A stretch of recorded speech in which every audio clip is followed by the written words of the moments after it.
welcome to the Green for Life podcast presented by the Green Party of Alaska. I'm Kotzebue City Councilor, Treasurer of the Green Party of Alaska, President of the Kotzebue Chess Club, Joshua Hadley. And as always, I'm joined by my friend from the other side of the country, John Olson in Maine. How's it going, John? Okay. We've had very mild weather over here the last day or two, so I wish you probably envy us. Well, we're gonna have 50-mile-an-hour wind gusts here tonight, and I'm not very excited about that. Did so the probably the biggest news item. Did you see the Super Bowl last night?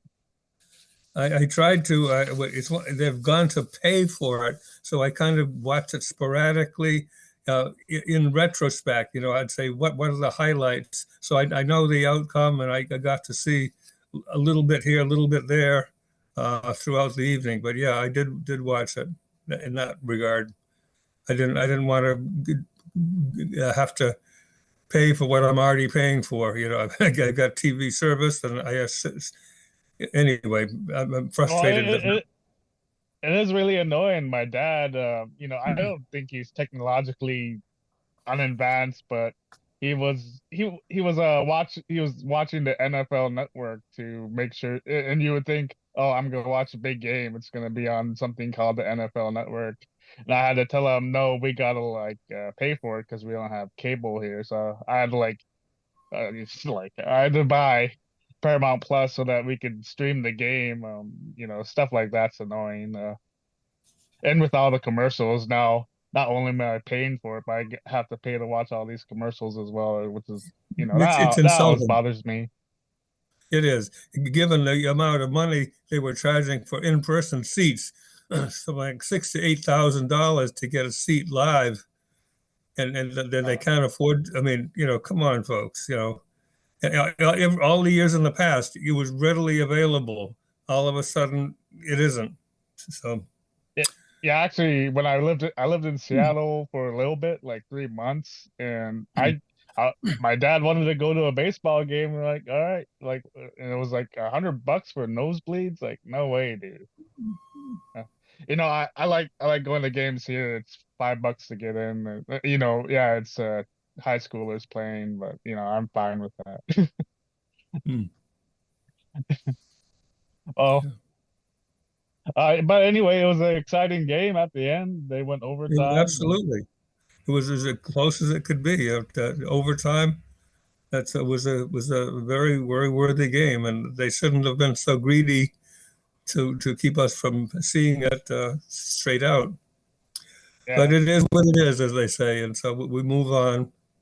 Well, I one more thing. Your main event man, Robert F. Kennedy, got a commercial in there. That's pretty interesting. I missed that. What was that again? Oh, Robert Kennedy, the dude running for president, he had a 30-second commercial, Oh, he did. Okay, I didn't know that. I didn't realize that. Okay. and as far as I know, he was the only candidate, well, that I saw that had a commercial, But that which was is that was pretty pretty interesting. smart of them. There was a couple other things that happened this week as far as talking about news here.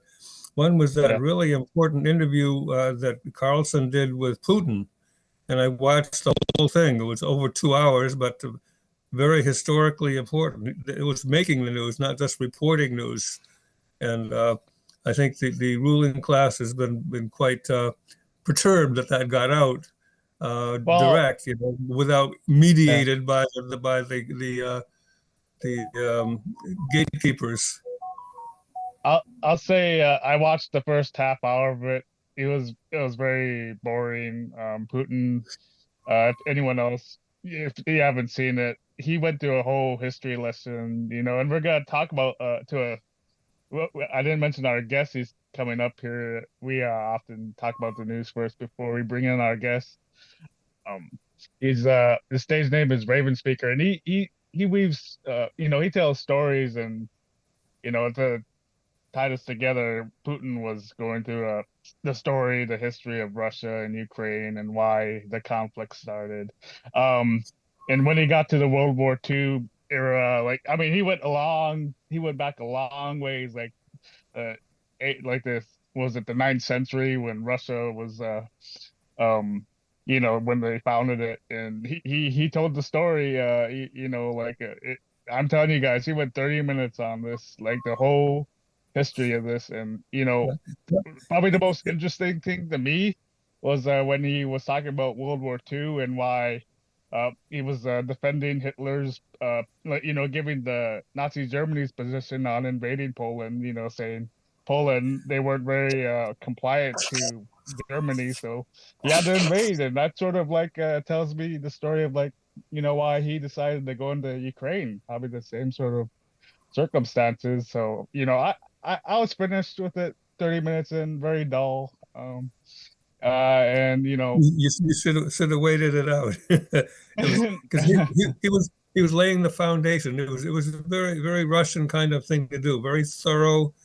Very you need to know the context before it's not a superficial answer. That's why at the beginning he said, "Are we going to have a serious conversation, or is this just a TV production?"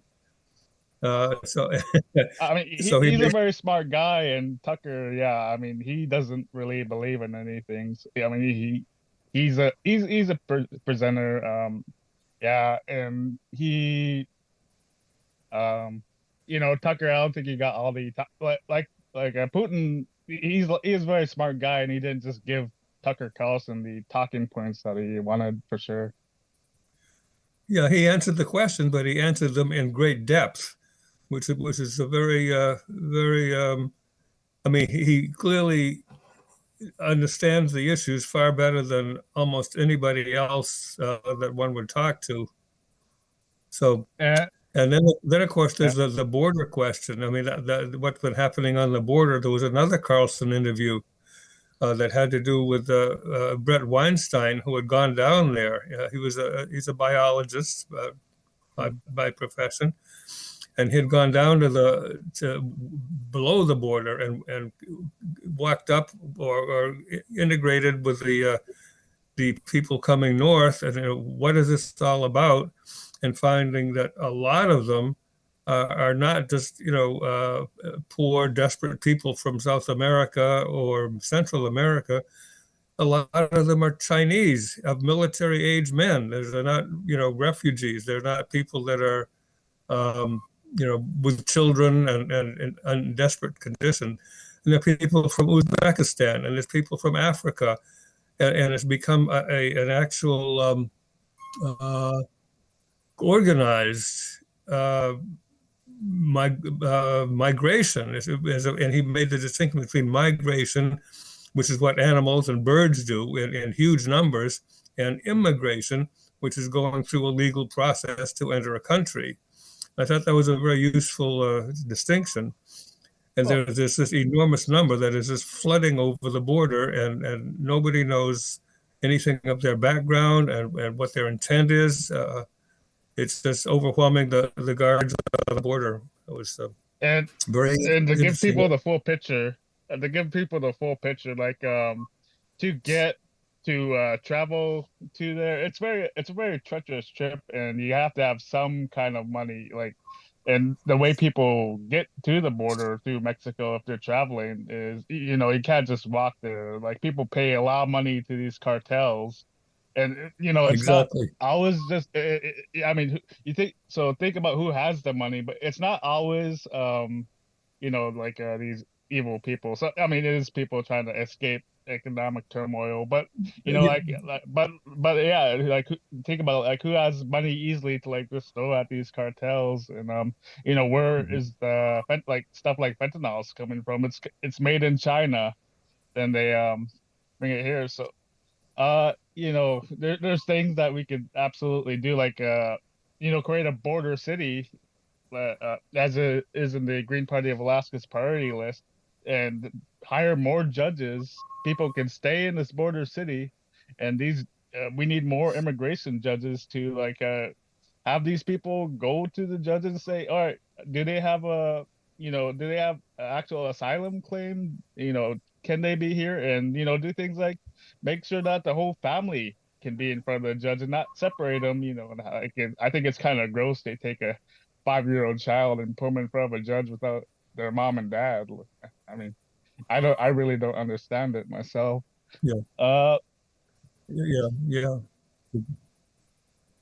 But uh,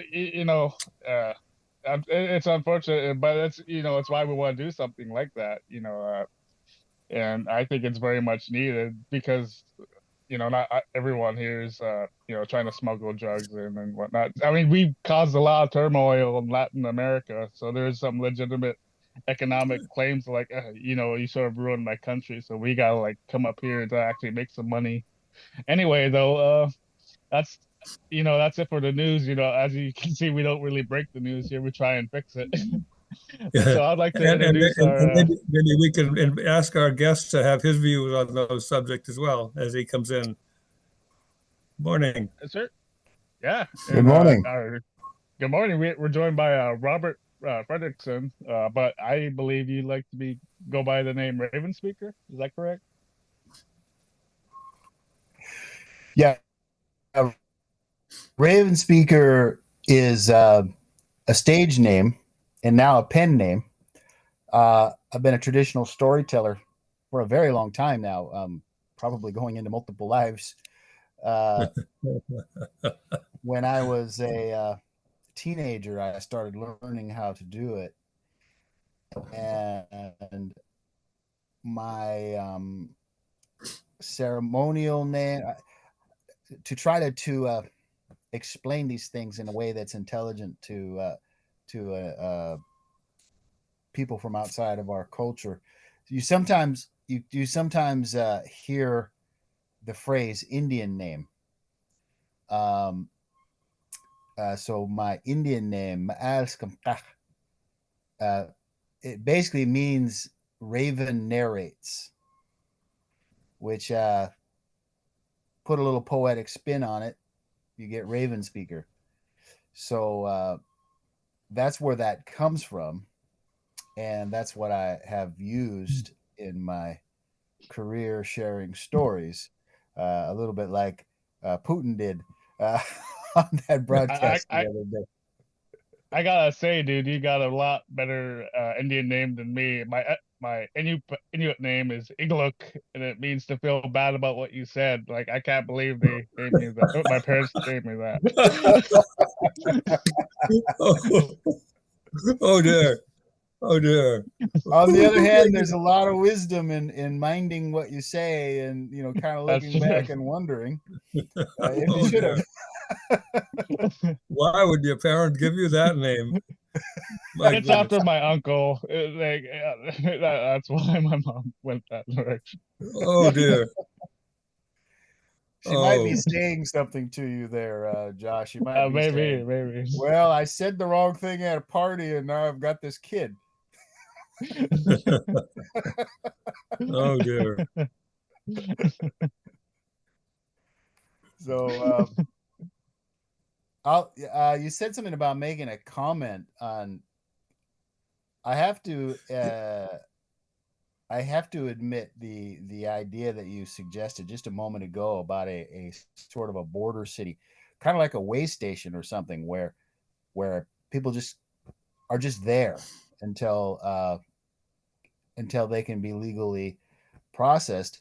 I'd never thought about anything like that, and I just wanted to compliment you. That's a pretty creative idea, and Mhm. I'll have to mull it over. There might be something to that, and I'm hoping that as we have these conversations, there'll be a lot of creative ideas um, uh, back and forth, because frankly, I think the stale ideas that have been running the world aren't quite working. So Putting it very tactfully. yeah, we might need some creativity at this point. Absolutely. Yeah, So and I believe you brought this up in one of your videos. Like, people used to, how long have we been talking about these issues? I mean, and as you pointed out, you can go back decades, and we're just talking about the same thing. I believe you pointed out, it used to be that if someone had a big issue, like say prohibition, someone's just gonna say, we're gonna make a decision and action, and whatever the consequences are, people will go that. But as I see with a lot of our issues, and why we're part of the Green Party, is often with these two parties that, well, they often have the same policy, but they'll fight off on smaller issues. We find it very frustrating, like the immigration issue, for example. Yeah. You know, um, I think I know the video that you're talking about. I have I have an interesting view in general about how we get kind of locked into these pointless conflicts. Um, it's almost as if the conflict and the going around and around and around and around and around and around and around is the point.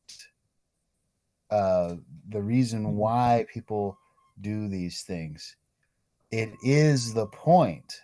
In my humble opinion, it's very strange to me.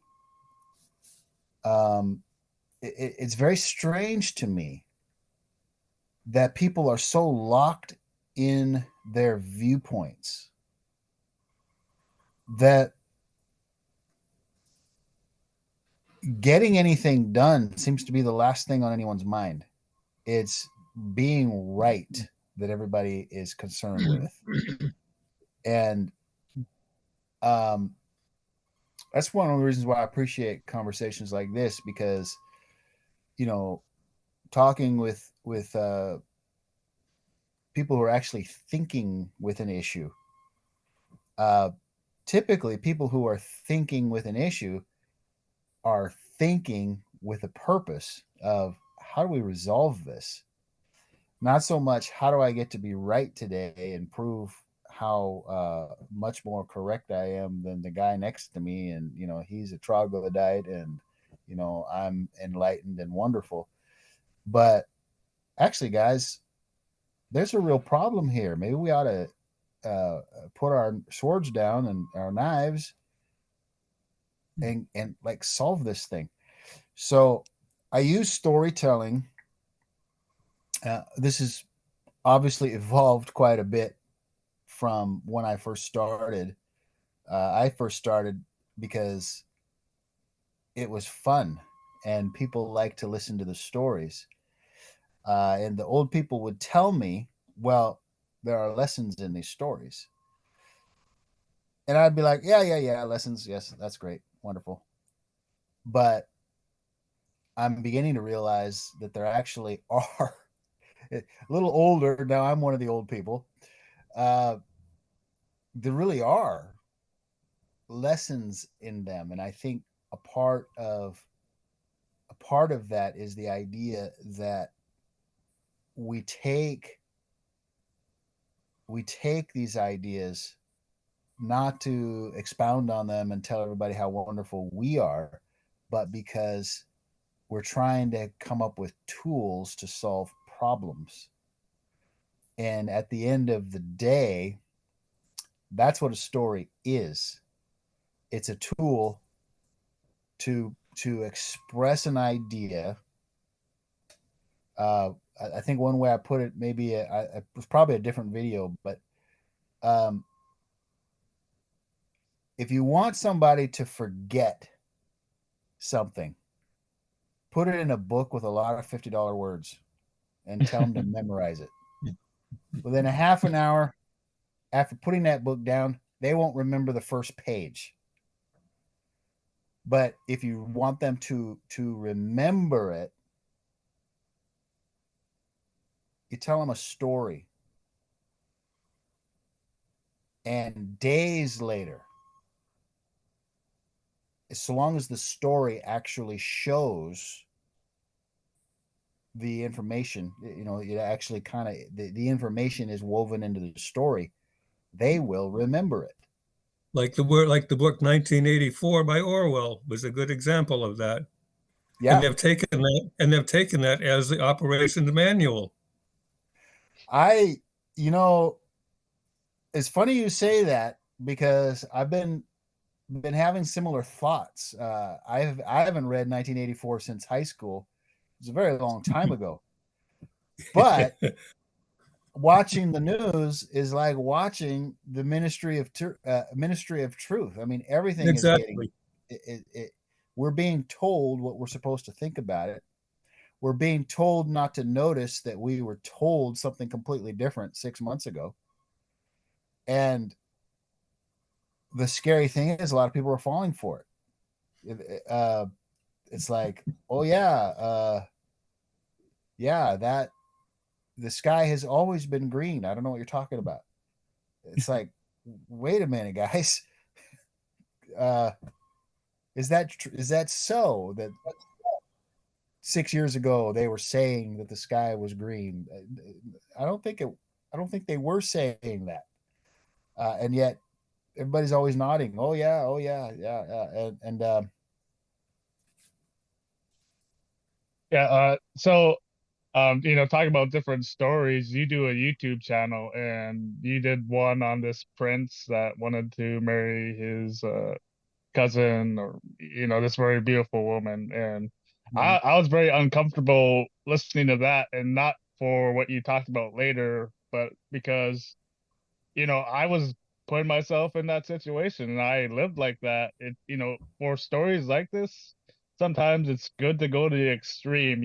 I didn't go as far as cutting my face, but I did, do things that, sort of hurt me, like trying to go for the wrong sort of ladies. I'm not quite in my 20s anymore, so I had to learn the lesson, not my own. But it's absolutely true when you say there are lessons to be learned in stories like from the past like that. Yeah, a story like the Rejected Prince, the one that you're referring to, is intended to boil down. In fact, that's a word that we use in our language. Sim means the essence of something or what it boils down to. So for our people, that's what truth is and I think for most spiritual people, that's what truth is. It's what it means, what the purpose of it is. And a story like that is constructed by taking all of the experiences that, in this case, it's the relationships, sort of the passionate relationship between a young man and a young woman. And it takes all of the things that you see that go on between um, two young people who choose each other and what they do to each other in the name of being in love, and what they do to themselves in the name of being in love. And it has to be extreme, because in reality it is extreme. um so I get people who will say to me, well, yeah, but when I was in high school I didn't do that. No, you didn't, but you did the other thing. And the girl, she did this and that.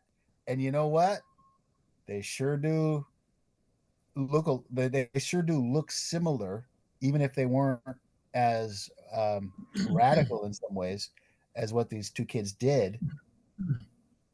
You did these things, and so this story is painting a picture of what we might call young love.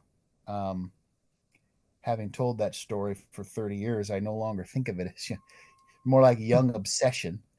But Maybe, yeah, I maybe lust is the term. lust, obsession, these are all good words for what young people are going through when they very very often it isn't love. It's presented as something that's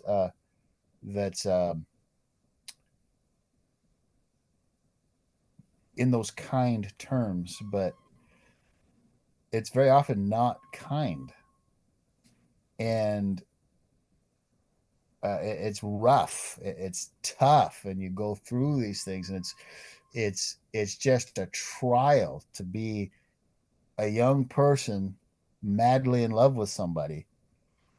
And so by showing you how rough it can be, the ultimate point of that story gets across even better. And you're going to sit there listening to that story and say, yeah, like you said, you felt uncomfortable. Why'd you feel uncomfortable? I bet you a lot of it had to do with, I think you even said this, it hit a little too close to home. Yeah, And that's that's the exactly point. it. Yeah, that is the point. We're not here to be namby-pamby. We're not here to uh, uh, give you a nice, pleasant view of the universe so that you can, nod your head and say, yeah, no, no. The story is there to teach you something. And I think we're losing that, by the way, in in this contemporary culture. We're not we're not using story nearly as much as we must to to uh, to teach eternal truths, not some bug that the director got in his ear and he really wants to get this idea across to everybody because he thought of it last week, but things that are just true, things that And I we think all that experience. I think that truth is not a value that is really cultivated and appreciated, and I think that's on purpose by the ruling class. In order to have truth, first we need honor, then we have truth, Yeah, then we have justice, and only when there's justice can we have peace. So yeah. when people just say go out and ask for peace, well, there's the precondition. What does it take to get to peace? And that's my sequence: honor, truth, justice, and then peace in that sequence. I can certainly find no flaw in that line of reasoning. Okay. I think it's actually dead on. I think what my ancestors would call sim. It's a very meaningful truth, or what you just expressed there, that is self-evidently true. Thank you. And You're I welcome. I wanted to ask more about your YouTube series. So you're not just doing these old Indian mythologies to that's not the only stories you're presenting, and you sort of brought this up. People say no, there's no American culture. Yes, there is. John and I, we were just watching the Super Bowl. That's part of American. I mean, that's Very much culture. so.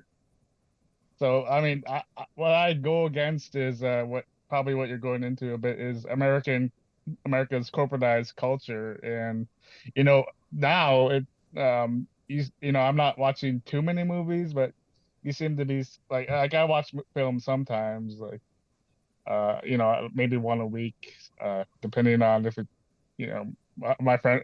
That's how I get in a bit to what I do. Like I'll pick a film a week, and he'll do one.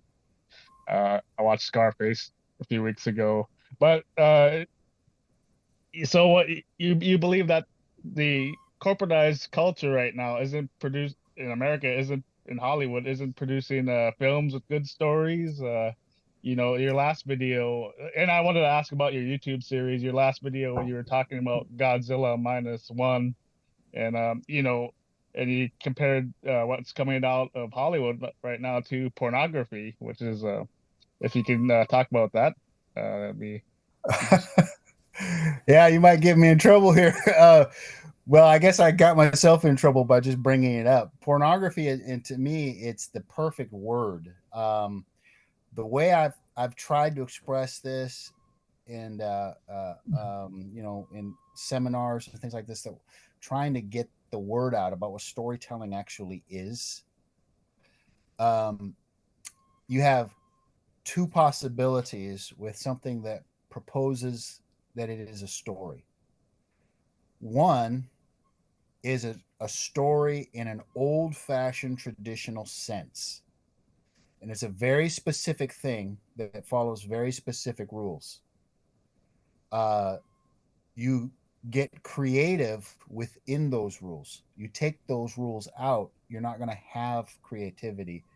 You're going to have chaos. So the other possibility is what I call an event. It's like a guy on a tightrope. It might be interesting. Is he going to fall off the tightrope? Is, you know, what's going to happen? There might be some interest built into it, but it's very sensational, and it doesn't mean anything. And some people will say, well, hold on. Well, hold on. I was just watching this show the other day, and it had a very clear message. No, no, that's not what you're seeing. And I love that term. I might steal it. The corporatized pretend storytelling. Um, I might have to get you to use that term again so that I Yeah, can. corporatized culture. Corporatized culture. I love it. So, a story is not a product. It's not content. A story is very specifically a way of packaging a whole ton of information. This is the first thing where you can determine whether or not a story is a story or not, is that there's a lot more going on if you're paying attention than just Joe went to 7-Eleven. Why did Joe go to 7-Eleven? Why did Joe take the route that Joe took? Why 7-Eleven and not AM PM? There's a lot going on, and all of these questions that we have, that's part of the process of the storytelling. We're trying to get to answers. And a traditional story ultimately it raises these questions, but it has answers to them. And the answers aren't going to be what the focus group came up with last week in their meeting. The answers aren't going to be they're not going to be I've just lost the word I'm looking for, but they're not going to be fixed to any date and time. You're not going to be able to watch a movie and say, well, that's what they thought in 1972. No. If that movie says this is how people thought in 1972, by the time 1973 rolls around, nobody's going to be interested in that movie. So movies aren't timely. A good book isn't timely, it's eternal. It will always be true. It will always have sim, as again my people use that word, sim. It will always have meaning that is relevant no matter what. So this corporatized culture is trying to package up a bunch of crap that everybody's thinking today, but 6 months from now, everybody will think, isn't that quaint that stupid people believe that stuff?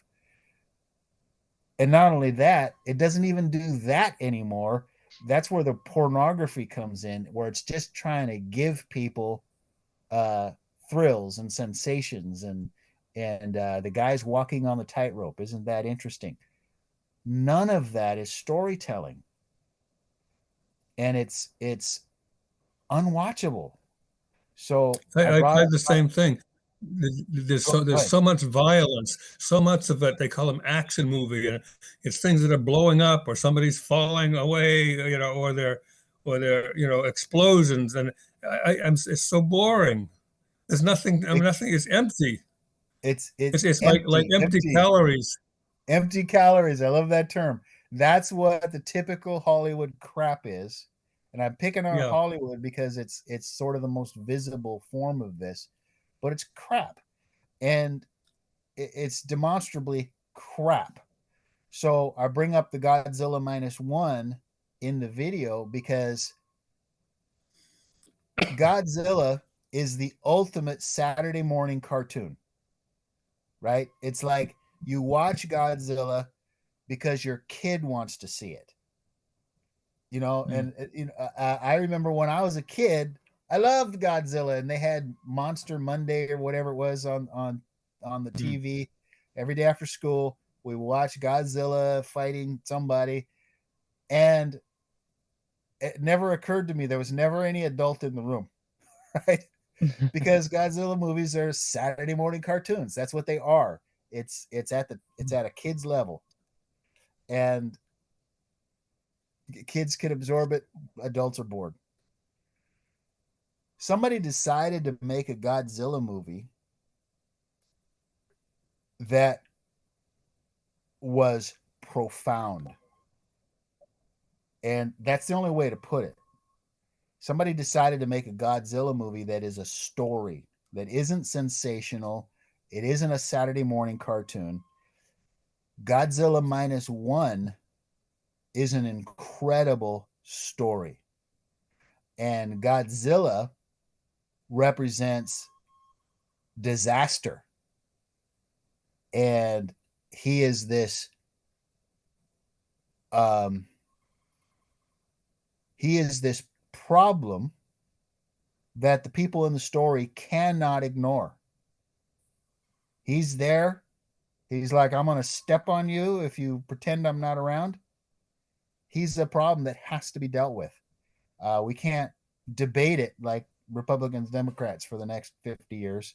We got to do something now. And it's about the people and what they have to come up with in order to preserve their families and to the city is already laid waste because they just got out of World War II, and they've got to come up with all of this stuff. And these are the answers to the questions that are being raised. And this is storytelling. People coming up with answers. That's a story. And those answers are true. In other words, they work. And if you took the principle of those answers and applied it to your life, they would also work.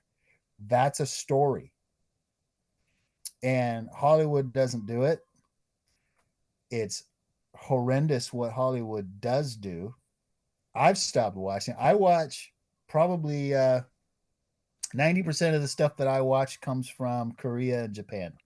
I don't really watch American stuff uh, anymore because there's just very little storytelling taking place. It's all sensational. It's all corporate content. It's horror. It's horrendous. And that's the part that's missing is true storytelling. I did a I'll little say, story myself. I did a little story yeah. myself. This is Professor Pueyo's sovereignty lesson.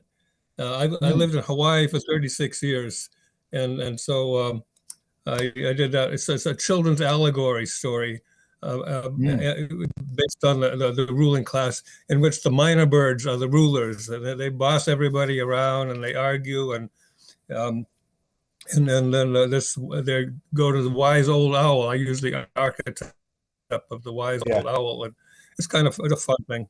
I just thought I'd let you know. Oh, okay. I sent one to Josh. That sounds like a story, actually. Just Yeah, the brief I think so. description you gave. I'm sorry? Just the brief description that you gave, it sounds like a story. I'll be happy to send you one if you'd like. Well, thank you. I'd love No, to. I'd love it. talking about John's book. So uh, you have a book coming out, or book coming out. You have one available right now. Can you tell us about it? What exactly is your book about? Yeah. What is it about? Well, it's about some of the dumbest things I ever did. And it's a series of stories highlighting just how stupid I was capable of being in situations with very obvious answers. But I chose the, I'll use in quotes, the creative path to idiocy, and in the process demonstrated some basic truths about life and living. Um, uh, there, for my generation, um, and unfortunately, the generation that came behind me, I'm a Gen Xer.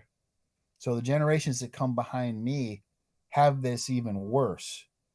Uh, uh, John, I think you represent the generation before mine, and Josh, I think you're the generation Yeah, behind mine. If I'm yeah, I'm a Yeah, gauging that millennial.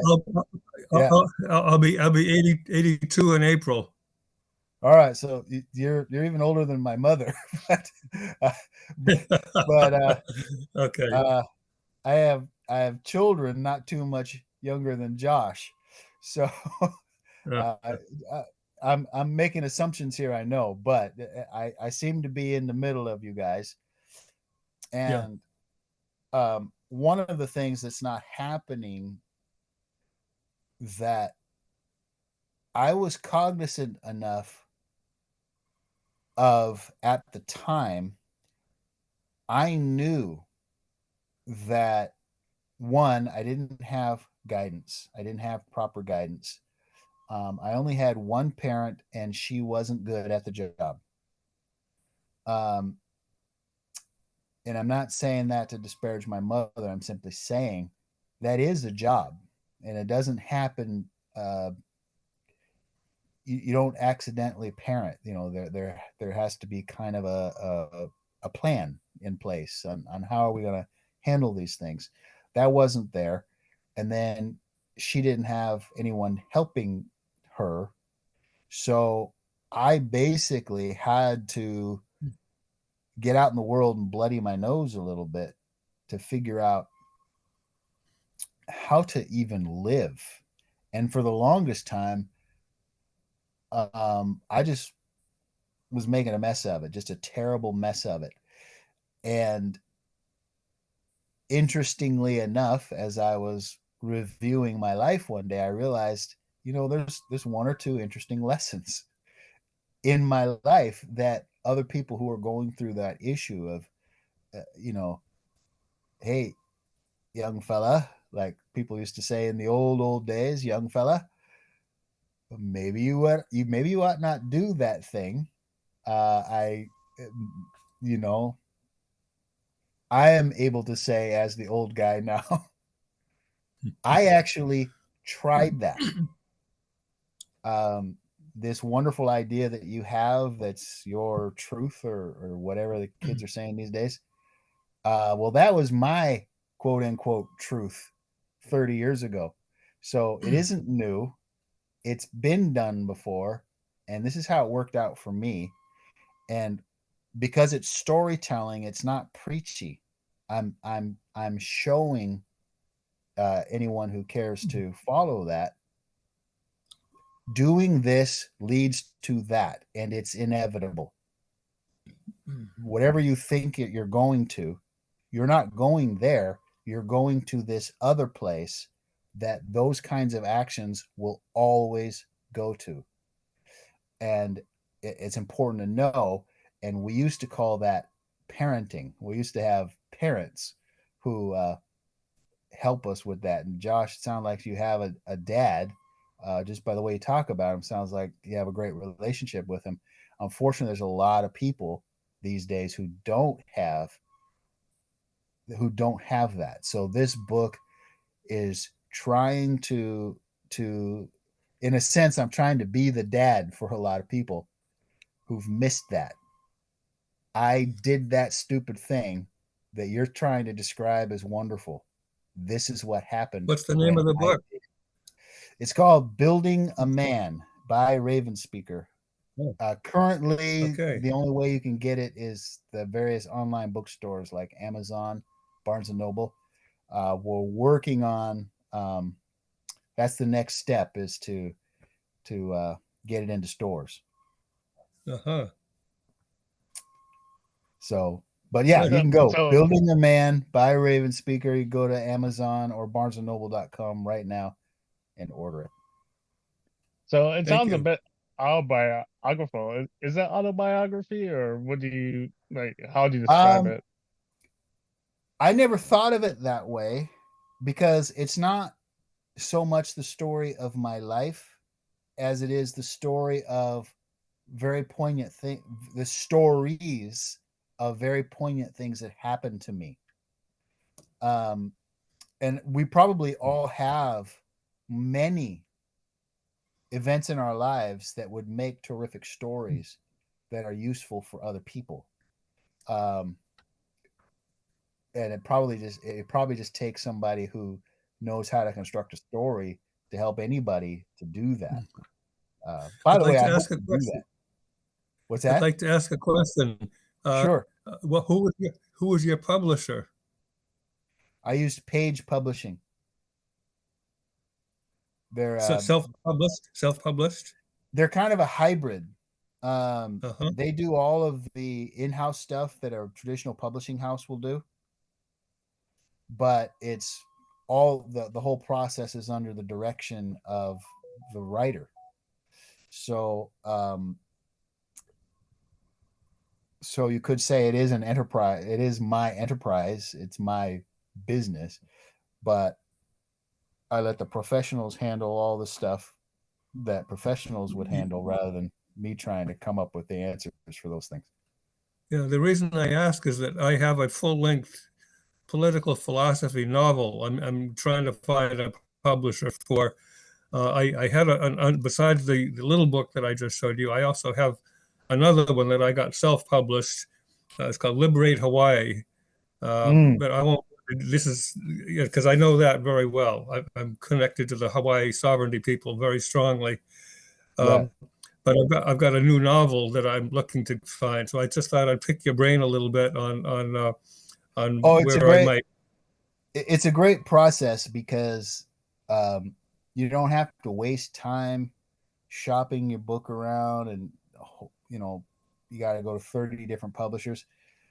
They will, if they if they believe that there's a market for your book, they'll work with you. And rather than being cynical, it actually is true because they won't make any money at all the way it's set up unless the book can sell.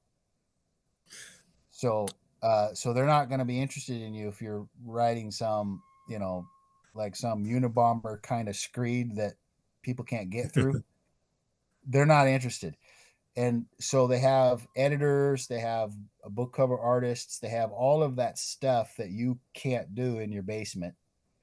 Um, and it was a lot, like the editing process took almost as long because I'm a perfectionist.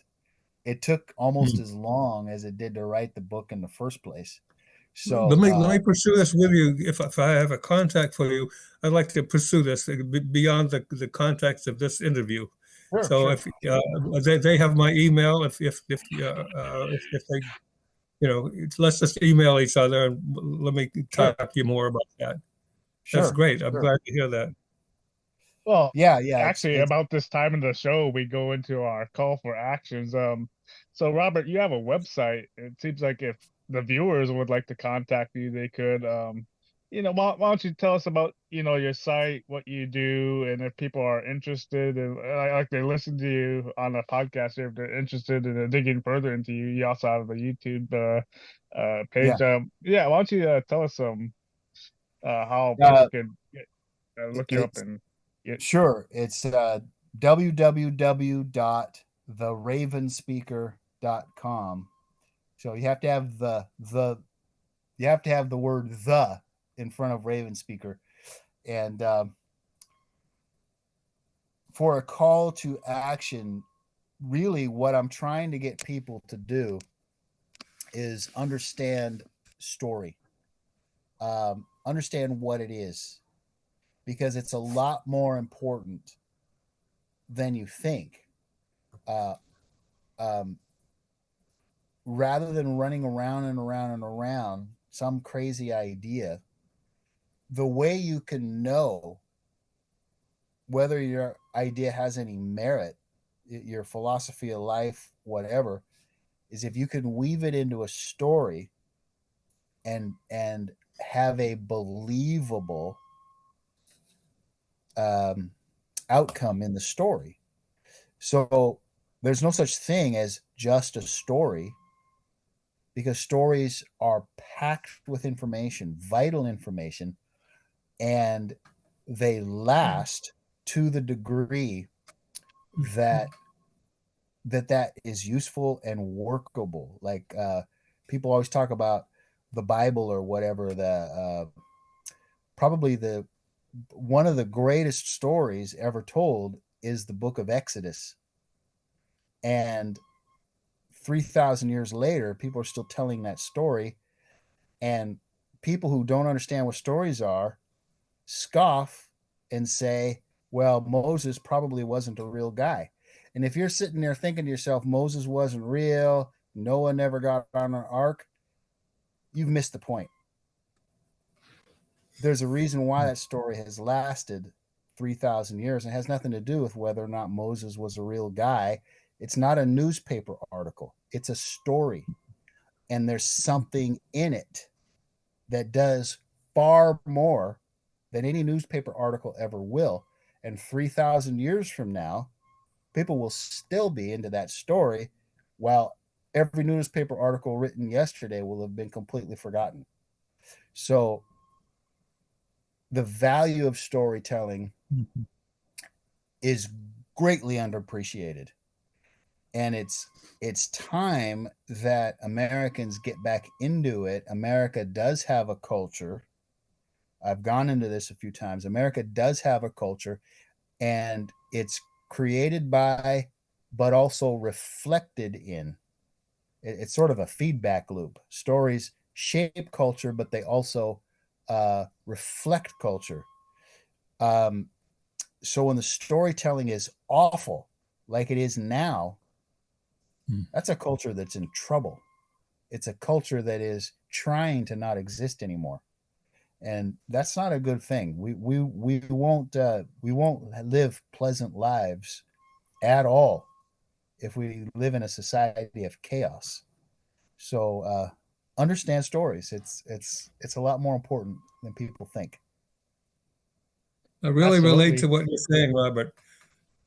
It's right on. I'm with you, and that's what I was trying to do. Sort of a compilation of 50 years as a political activist, put into my story. But Sure. again, we'll talk more later. But I really am identifying with your perspective here. Thank you. I appreciate that. And read Building a Man. It's oh, can I say Yeah. one thing about that? Yeah. Um, Yeah. so there is a very famous author, David James Duncan. He wrote Brothers K, The River Y, and several other books. And he sent me a letter, and I don't have it in my hand because I wasn't thinking about it at the time. But he sent me a letter, and I got it just a couple of weeks ago. And he said, uh, Hmm. in it, he said that he was supposed to be working on his own new book, but he couldn't put Building a Man down. Ah, Now, that okay. is one hell of an endorsement. And I plan to shout that from the rooftops. Very famous author, could not, had to delay production of his own material because he can't put Wow. my book down. Put put that on a blurb on your book for sure. On Yeah, this the, second the next printing edition, or I plan to whatever. make that happen. Yeah, And I got permission, absolutely. by the way, from him to do that, so I'm going to. So Excellent, for my excellent. for my call to action, I I'm a bit of a degenerate gamer myself. I'm starting, well, I have a chess club here in Kotzebue, and this Friday I put flyers up around town. So if you're in town, the flyer has a QR code for you to scan. It'll take you to a survey. You can take it, and we're looking to engage or gauge interest. We're looking at doing online tournaments, and if there's people like I've talked to the principal Friday, and we could use the school building for so we don't have to rent a place out, and we're looking to see if we could do workshops or lessons. If people are interested in it, we could absolutely do that. But if you take this survey, and we're looking to go back into doing giveaways, maybe not weekly, maybe be a little bit more economically responsible and have a monthly giveaway like books and whatnot. But we're doing this survey. Everyone's entered in a raffle to win this chess set. It's got a magnetized pieces. It's very nice. I, I shoot, I'll play with it myself if I was gonna have it. But it's very nice. So all you do is just you complete the survey, you enter it into the raffle.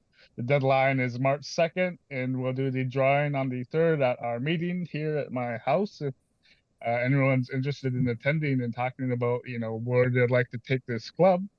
And if to find us online, we're the Kotzebue Chess Club on Facebook and on Twitter as well. You could get a hold of me through my emails on my website, www.joshuajhadley.com. And yeah, we have that to look forward to. Yeah, let me add that I'm just a novice when it comes to chess. I've played a few times, but it is intriguing, and it teaches one to think ahead. It's really Absolutely. which is something that's missing a lot. Anticipating, if I do this, what are the consequences going to be? That's Absolutely. So I think teaching it to children is a good idea. It kind of goes with philosophy. What is reality about? And philosophy is love of wisdom. That's the literal meaning of the word. And so chess kind of goes with that. I understand that Putin is supposed to be a real expert chess player, and it Oh, shows. sure. I mean, he's Russian, so the joke would be, he's made it up like 500 points from the in rating in terms of normal people outside Russia, by default. They have classes where they teach chess, and I have some Soviet books on it as well. Okay. Well, one thing that I'd Uh, like to bring up that we could talk about at a later time is this here, which is the Maine is put out by Maine Farmland Trust. And what they do, there's a lot of nice activity. They find that there's a lot of elderly farmers and their wives who are eager to keep um, the land in agriculture as they are ready to retire and pass on. And so then there's young farmers that want to do, but they can't afford to get into it yet. So the Maine Farmland Trust does is make that bridge by and they're very good at it. They find ways to have creative financing or easements or apprenticeships, and they kind of coordinate the financial transition from one generation to another. And then out of that came the American Farmland Trust, and you could go to these on just put those words in a search engine, either Maine Farmland Trust or American Farmland Trust. And the guy who was running the Maine Farmland Trust became the head of the American Farmland Trust. So he's doing it nationally now. So I'll just put that out as a thing that people can follow up on, all about regenerative agriculture, organically grown, and so forth. Good stuff. So that's my call Actually, to action. Yeah, actually, I'm sorry we sort of put you at like at the end there, John. I apologize for that. So, this is this is this is a Green for Life is up on the Green Party of Alaska's YouTube page every Monday, and it's a bit confusing. There's videos and there's a live. You can find all the episodes through our playlist. and we'll post that up on our Facebook, our social medias, and I'll put it up on the website for anyone confused. Yeah, Green for Life has been is a production of the Green Party of Alaska. Our producer is Robert Shields, and we have Justin Belanger at the booth. I'm the host, Joshua Hadley, and we of course my co-host John Olson, and we're joined by Rob. See the Raven speaker, Robert Frederickson. Sorry, I had to look that up. But thanks everyone for your time, and have a good rest of your day. Aloha. Thank you.